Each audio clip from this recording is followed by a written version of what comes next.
Corona positive पाई गई है। मेरे प्यारे देशवासियों, आमतौर पर मन की बात उसमें मैं कई विषयों को लेकर के आता हूं, लेकिन आज देश और दुनिया के मन में सिर्फ और सिर्फ एक ही बात है। कोरोना वैश्विक महामारी से आया हुआ ये भयंकर संकट। ऐसे में मैं और कुछ बातें करूं वो उचित नहीं होगा, लेकिन सबसे पहले मैं सभी देशवासियों से क्षमा मांगता हूं और मेरी आत्मा कहती है कि आप मुझे जरूर क्षमा करेंगे, क्योंकि कुछ ऐसे निर्णय लेने पड़े हैं जिसकी वजह से आपको कई तरह की कठिनाइयां उठानी पड़ रही हैं।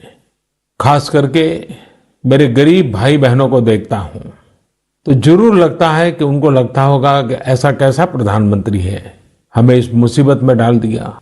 उनसे भी मैं विशेष रूप से क्षमा मांगता हूं। हो सकता है बहुत से लोग मुझसे नाराज भी होंगे कि ऐसे कैसे सबको घर में बंद कर रहे हो।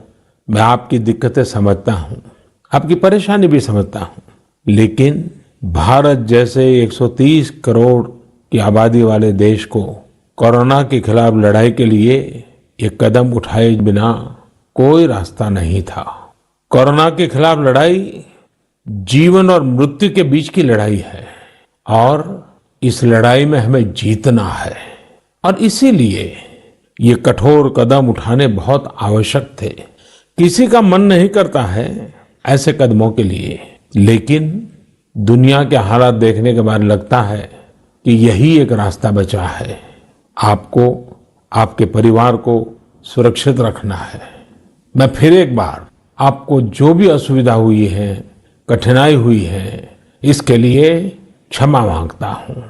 साथियों, हमारे यहां कहा गया है, एवं एव विकारः अपि तरुणः साध्यते सुखम, यानी बीमारी और उसके प्रकोप से शुरुआत में ही निपटना चाहिए। बाद में रोग असाध्य हो जाते हैं, तब इलाज भी मुश्किल हो जाता है। और आज पूरा हिंदुस्तान, हर हिंदुस्तानी यही कर रहा है। भाइयों, बहनों, माताओं, बुजुर्गों, कोरोना वायरस ने दुनिया को कैद कर दिया है। ये ज्ञान, विज्ञान, गरीब, संपन्न, कमजोर, ताकतवर, हर किसी को चुनौती दे रहा है।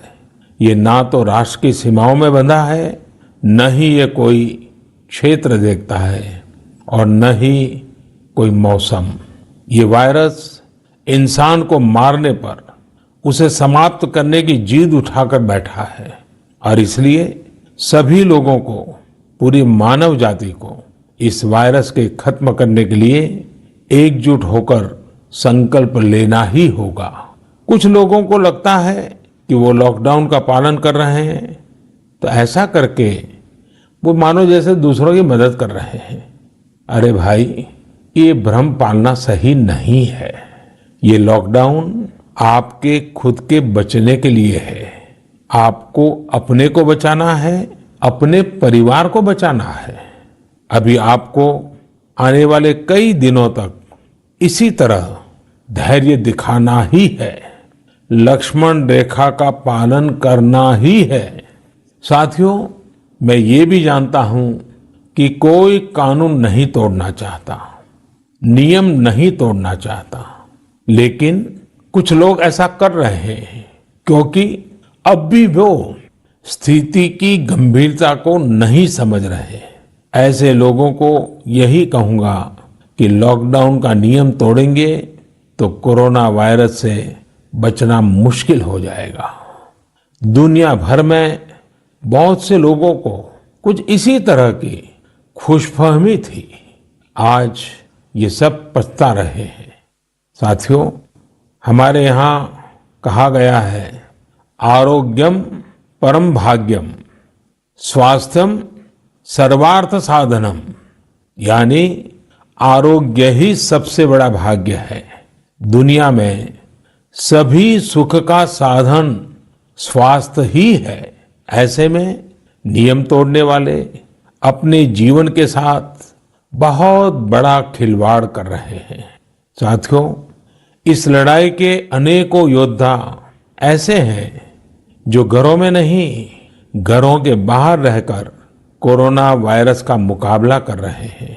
जो हमारे फ्रंटलाइन सोल्जर्स हैं, खास करके हमारी नर्सिस बहनें हैं, नर्सिस का काम करने वाले भाई हैं, डॉक्टर हैं, पैरामेडिकल स्टाफ हैं, ऐसे साथी जो कोरोना को पराजित कर चुके हैं, आज हमें उनसे प्रेरणा लेनी है।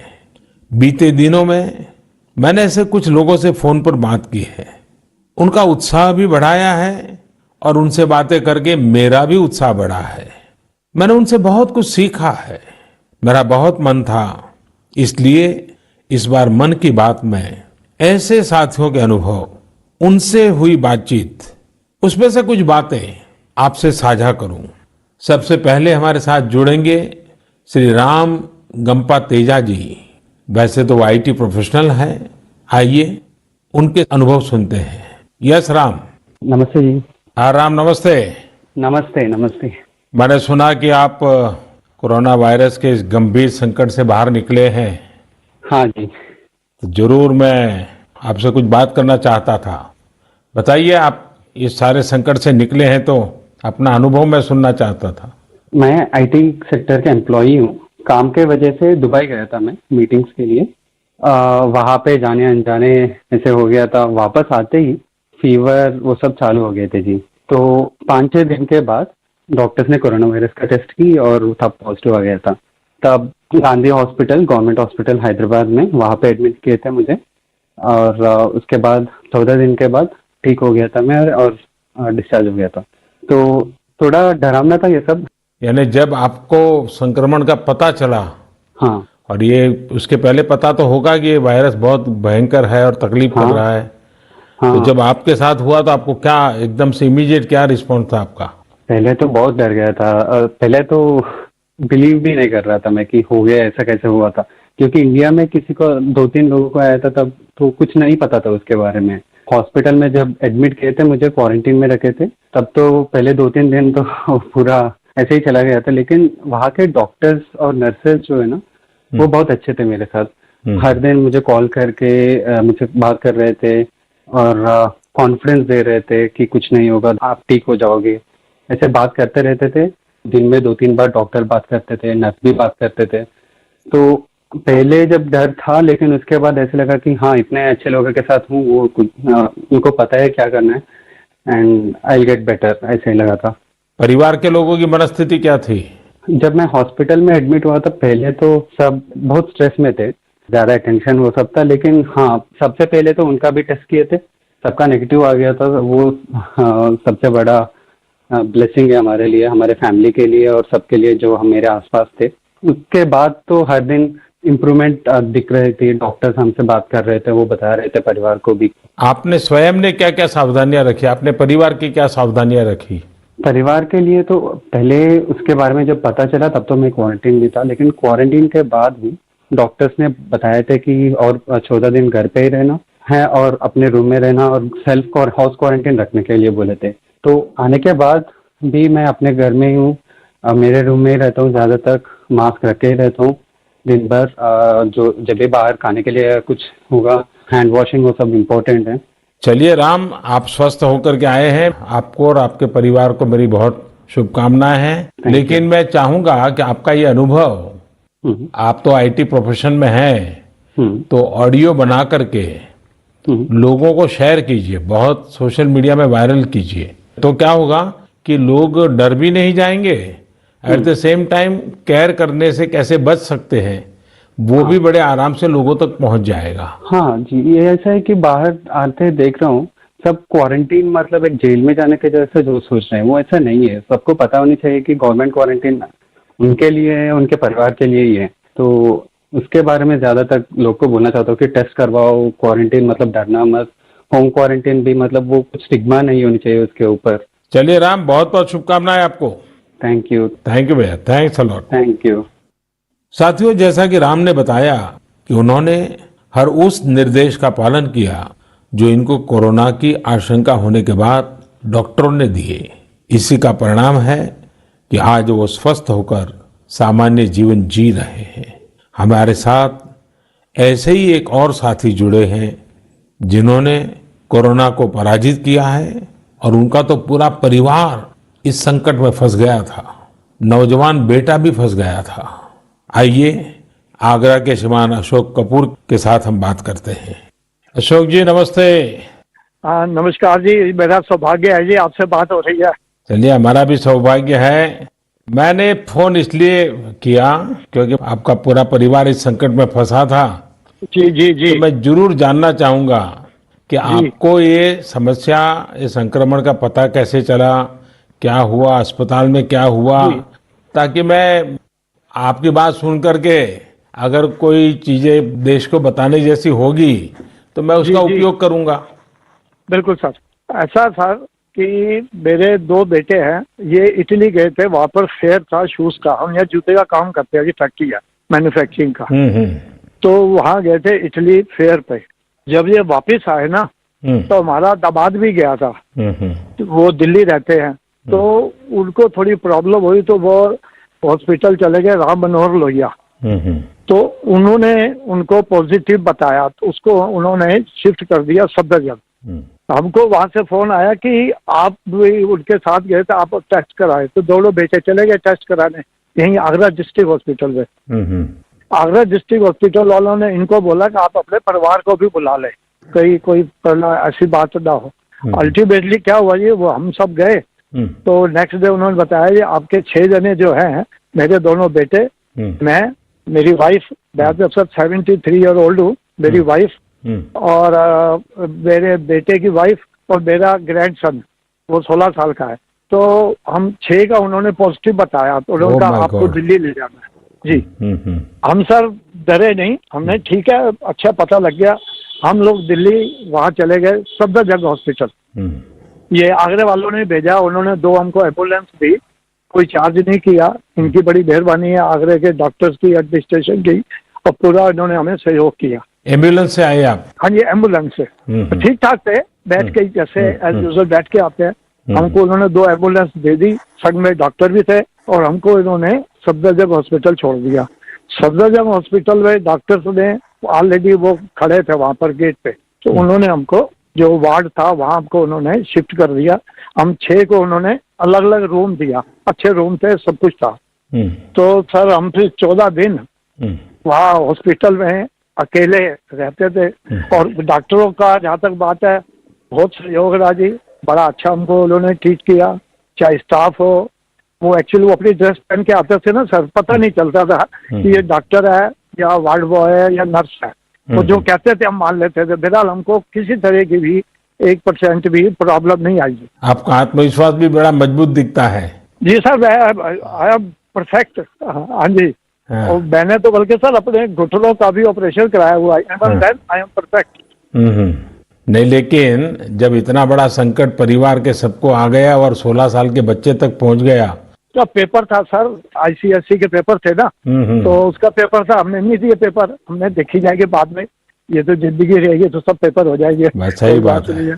हाँ जी। चलिए, आपका अनुभव इसमें काम आया, पूरे परिवार को विश्वास भी दिलाया, हिम्मत भी दिलाई जी। हमने पूरे परिवार को गए, एक दूसरे का वहाँ सहारा रहा। मिलते नहीं थे, फोन पे बात कर लेते थे, मिलते नहीं थे। और डॉक्टरों ने पूरी हमारी केयर की जितनी होनी चाहिए, हम उनके आभारी हैं। उन्होंने बहुत अच्छा हमारे साथ किया, और स्टाफ नर्सेज जो थी उन्होंने पूरा हमको सहयोग दिया है सर। चलिए, मेरी आपको और आपके पूरे परिवार को बहुत बहुत शुभकामनाएं हैं। थैंक यू जी, धन्यवाद सर। धन्यवाद। बड़े खुश है कि आपसे मेरी बात हो गई है। नहीं, हम भी जो बाद भी सर हमारे लिए कोई किसी तरह की मतलब अवेयरनेस के लिए कि जाना हो, कुछ करना हो, हम हर वक्त तैयार हैं। नहीं, आप अपने तरीके से आगरा में करिए। कोई भूखा है तो उसको खाना खिलाइए, गरीब की चिंता कीजिए, और नियमों का लोग पालन करें। लोगों को समझाइए कि आपका परिवार इस बीमारी में फंसा था, लेकिन आपने नियमों का पालन करके अपने परिवार को बचाया। सब लोग अगर नियमों का पालन करें तो देश बच जाएगा। हमने सर मोदी सर कि हमने अगला वीडियो वगैरह ही बना के ना चैनल्स में दिया है। अच्छा। इसलिए कि लोगों में अवेयरनेस रहे, और चैनल वालों ने दिखाया भी है। हाँ, सोशल मीडिया में बहुत पॉपुलर करना चाहिए।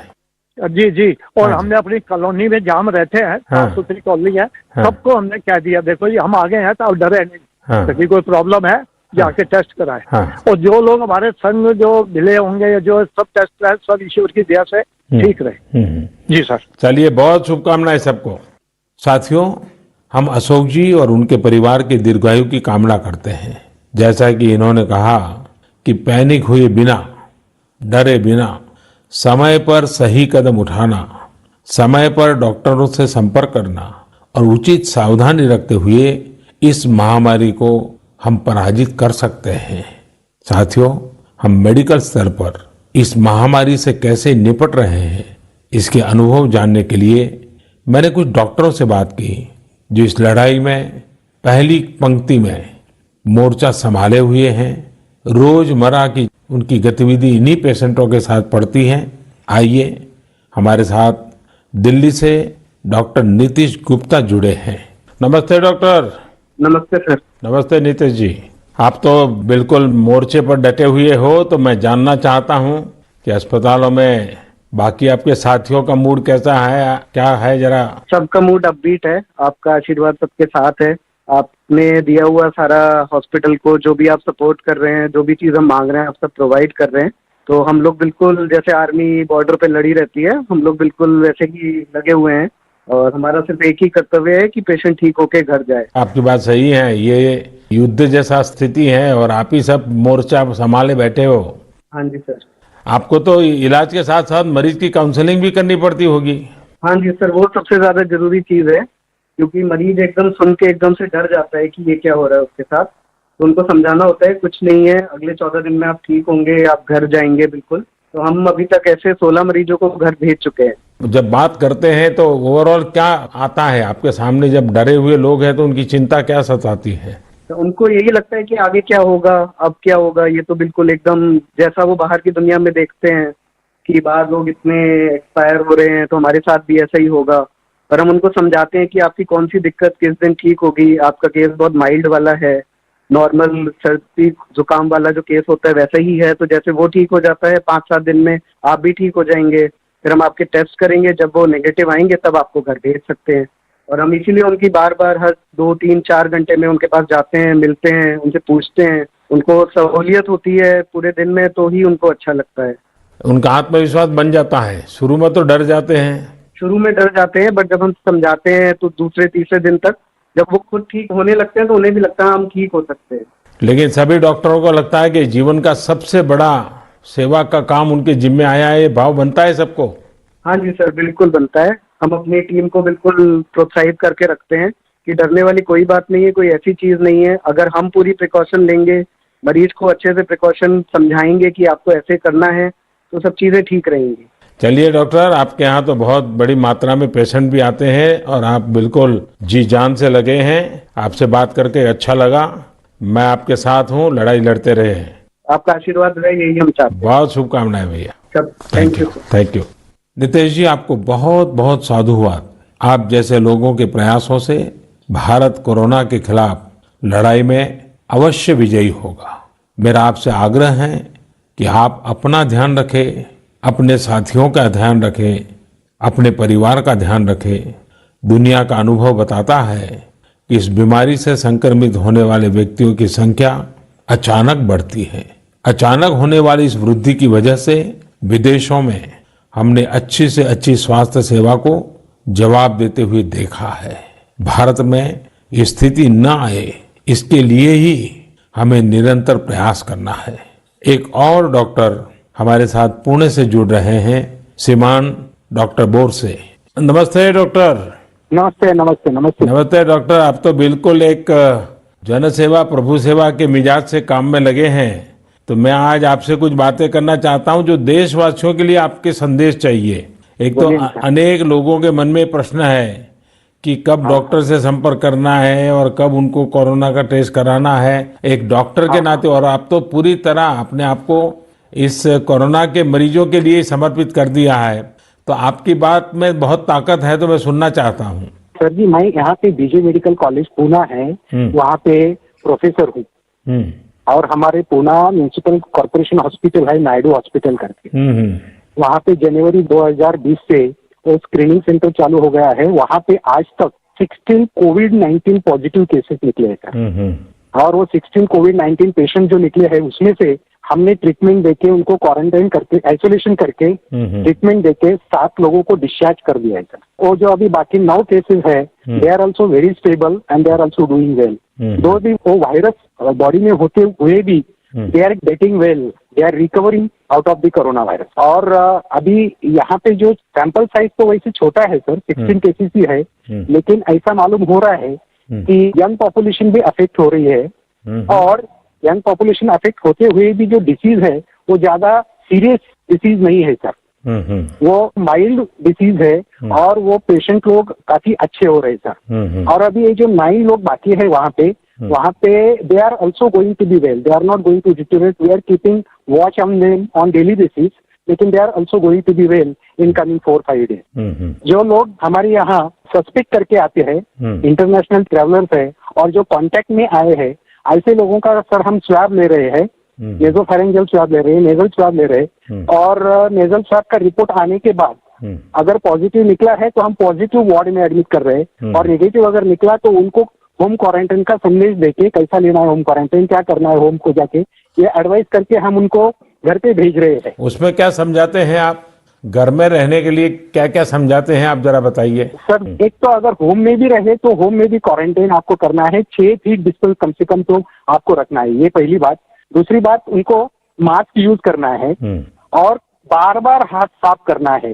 अगर आपके पास सैनिटाइजेशन नहीं है फिर भी अपना सादा सिंपल साबुन से और पानी से हाथ साफ करना है, वो भी बार बार साफ करना है। और जब आपको खांसी आएगी, स्नीजिंग होगा तो आप सादा रुमाल लगा के उसके ऊपर खांसी करना है, सो दैट वो जो ड्रॉपलेट्स है वो ड्रॉपलेट ज्यादा दूर तक नहीं जाए और जमीन पे ना गिरे, और जमीन पे ना गिरने की वजह से वो अगर हाथ लग जाता है तो किसी को फैलना पॉसिबल नहीं होगा, ये समझा रहे हैं सर। दूसरी बात समझा रहे हैं कि they are suppose to be there as a home quarantine, they are not suppose to go out of the home. अभी तो लॉकडाउन हो गया है, in fact during this particular situation they are supposed to be locked down but they are supposed to be home quarantine also properly for a minimum period of 14 days के लिए हम quarantine उनको सूचित कर रहे हैं, संदेश दे रहे हैं हम। चलिए डॉक्टर, आप लोग बहुत अच्छी सेवा कर रहे हो और समर्पण भाव से कर रहे हो और आपकी पूरी टीम लगी है। मुझे विश्वास है कि हमारे जितने भी पेशेंट्स आए हैं सब सुरक्षित होकर के अपने घर जाएंगे और देश में भी हम इस लड़ाई में जीतेंगे आप सबके लोगों की मदद से। सर हमें विश्वास है हम जीतेंगे, ये लड़ाई जीत जाएंगे। बहुत बहुत शुभकामनाएं डॉक्टर आपको। धन्यवाद डॉक्टर। Thank you sir.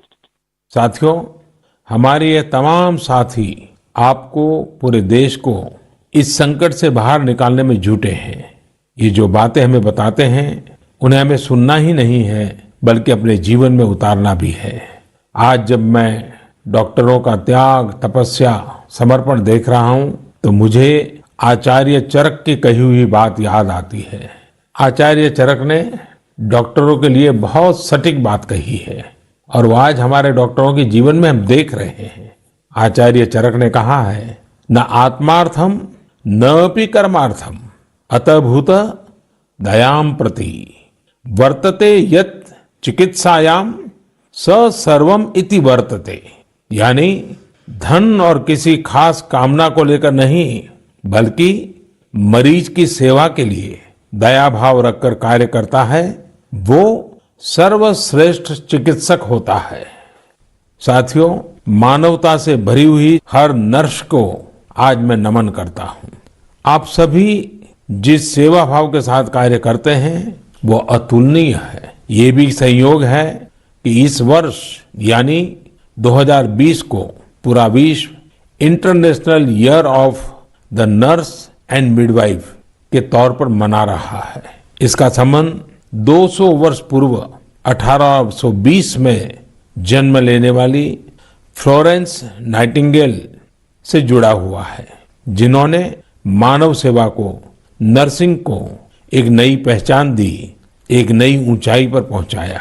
दुनिया की हर नर्स के सेवा भाव को समर्पित ये वर्ष निश्चित तौर पर पूरे नर्सिंग समुदाय के लिए बहुत बड़ी परीक्षा की घड़ी बन करके आया है। मुझे विश्वास है कि आप सभी इस इम्तिहान में न सिर्फ सफल होगी बल्कि अनेकों जीवन भी बचाएगी। आप जैसे तमाम साथियों के हौसले और जज्बे के कारण ही इतनी बड़ी लड़ाई हम लड़ पा रहे हैं। आप जैसे साथी, चाहे वो डॉक्टर हो, नर्स हो, पैरामेडिकल, आशा, एनएम कार्यकर्ता, सफाई कर्मचारी हो, आपके स्वास्थ्य की भी देश को बहुत चिंता है। इसी को देखते हुए ऐसे करीब 20 लाख साथियों के लिए 50 लाख रुपए तक के स्वास्थ्य बीमा की घोषणा सरकार ने की है, ताकि आप इस लड़ाई में और अधिक आत्मविश्वास के साथ देश का नेतृत्व कर सके। मेरे प्यारे देशवासियों, कोरोना वायरस के खिलाफ इस जंग में हमारे आसपास ऐसे अनेक लोग हैं जो समाज के रियल हीरो हैं और इस परिस्थिति में भी सबसे आगे खड़े हैं। मुझे नरेंद्र मोदी ऐप पर, नमो ऐप पर बेंगलुरु के निरंजन सुधाकर हेबाले जी ने लिखा है कि ऐसे लोग डेली लाइफ हीरोज हैं। ये बात सही भी है। ये वो लोग हैं जिनकी वजह से हमारी रोजमर्रा की जिंदगी आसानी से चलती रहती है। आप कल्पना करिए कि एक दिन आपके घरों में नल में आने वाला पानी बंद हो जाए या फिर आपके घर की बिजली अचानक कट जाए, तब ये डेली लाइफ हीरोज ही होते हैं जो हमारी दिक्कतों को दूर करते हैं। जरा आप अपने पड़ोस में मौजूद छोटी परचून की दुकान के बारे में सोचिए। आज के इस कठिन समय में वो दुकानदार भी जोखिम उठा रहा है। आखिर किस लिए?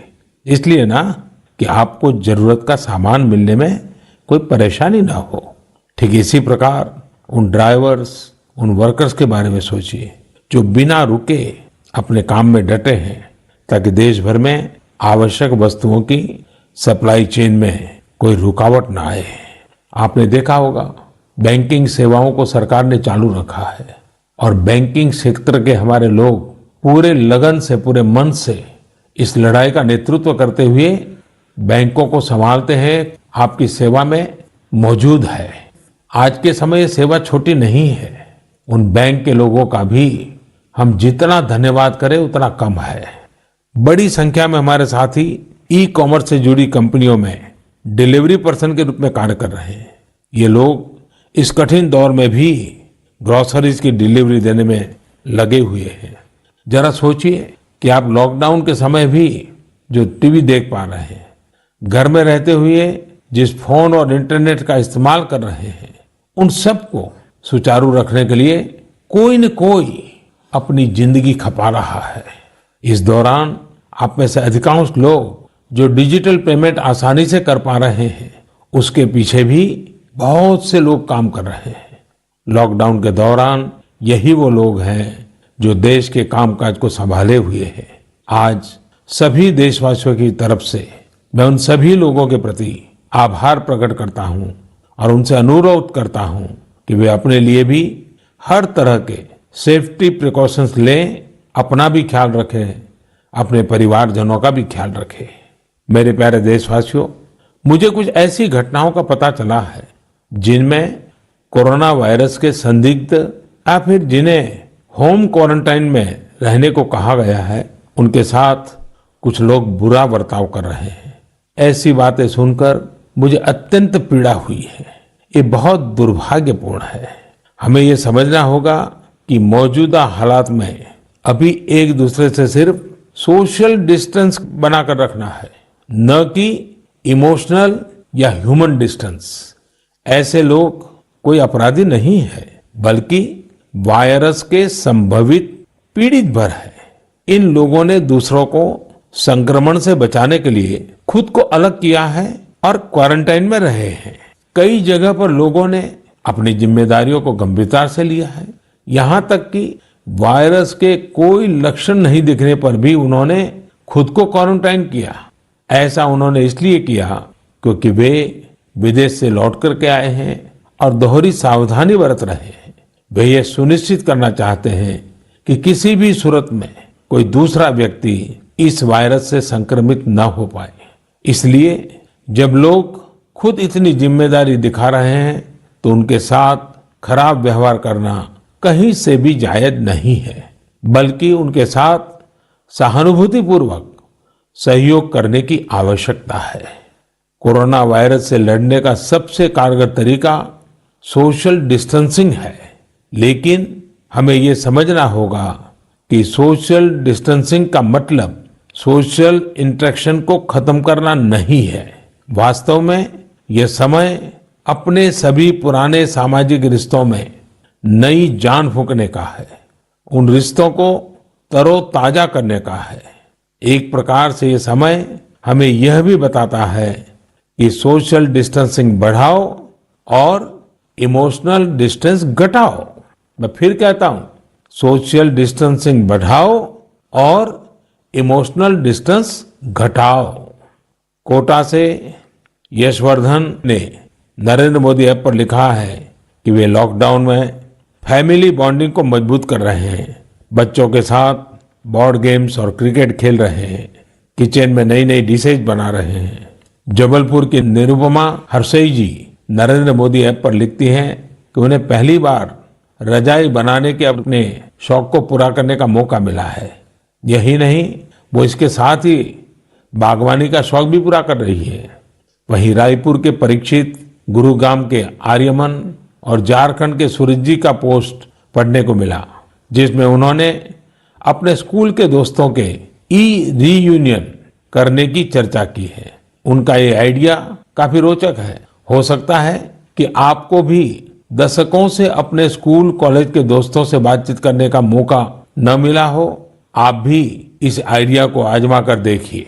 भुवनेश्वर के प्रत्युष और कोलकाता की वसुधा ने बताया कि वे आजकल उन किताबों को पढ़ रहे हैं जिन्हें अब तक पढ़ नहीं पाए थे। सोशल मीडिया में ही मैंने देखा कि कुछ लोगों ने वर्षों से घर में पड़े तबला, वीणा जैसे म्यूजिकल इंस्ट्रूमेंट को निकालकर रियाज करना शुरू कर दिया है। आप भी ऐसा कर सकते हैं। इससे आपको संगीत का आनंद तो मिलेगा ही, पुरानी यादें भी ताजा हो उठेगी। यानी मुश्किल की इस घड़ी में आपको मुश्किल से एक ऐसा पल मिला है जिसमें आपको न केवल अपने आप से जुड़ने का मौका मिलेगा, बल्कि आप अपने पैशन से भी जुड़ पाएंगे। आपको अपने पुराने दोस्तों और परिवार के साथ भी जुड़ने का पूरा अवसर मिलेगा। नमो ऐप पर मुझे रुड़की से शशि जी ने पूछा है कि लॉकडाउन के इस समय में मैं अपनी फिटनेस के लिए क्या करता हूं, इन परिस्थितियों में नवरात्रि का उपवास कैसे रखता हूं। मैं आपको बता दूं, मैंने आपको बाहर निकलने के लिए मना किया है, लेकिन आपको अपने भीतर झांकने के लिए अवसर भी दिया है। ये मौका है, बाहर मत निकलो, लेकिन अपने अंदर प्रवेश करो, अपने आप को जानने का प्रयास करो। जहां तक नवरात्रि के उपवास की बात है, ये मेरी और शक्ति के भक्ति के बीच का विषय है। जहां तक फिटनेस की बात है, मुझे लगता है कि बात लंबी हो जाएगी, तो मैं ऐसा करता हूं कि मैं सोशल मीडिया में मैं क्या करता हूं उसके विषय में कुछ वीडियोज अपलोड करूंगा। नरेंद्र मोदी ऐप पर आप जरूर उस वीडियो को देखेंगे कि जो मैं करता हूं, संभवतः उसमें से कुछ बातें आपके काम आ जाए। लेकिन एक बात समझ लीजिए कि मैं फिटनेस एक्सपर्ट नहीं हूं और न ही मैं योगा टीचर हूं, मैं सिर्फ प्रैक्टिशनर हूं। हाँ, ये जरूर मानता हूं कि योग के कुछ आसनों से मुझे बहुत लाभ हुआ है। लॉकडाउन के दौरान आपको भी हो सकता है ये बातें कुछ काम आ जाए। साथियों, कोरोना के खिलाफ ये युद्ध अभूतपूर्व भी है और चुनौतीपूर्ण भी। इसलिए इस दौरान लिए जा रहे फैसले भी ऐसे हैं जो दुनिया के इतिहास में कभी देखने और सुनने को नहीं मिले। कोरोना को रोकने के लिए जो तमाम कदम भारतवासियों ने उठाए हैं, जो प्रयास अभी हम कर रहे हैं, वही भारत को कोरोना महामारी पर जीत दिलाएंगे।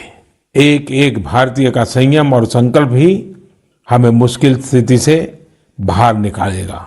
साथ साथ गरीबों के प्रति हमारी संवेदनाएं और अधिक तीव्र होनी चाहिए।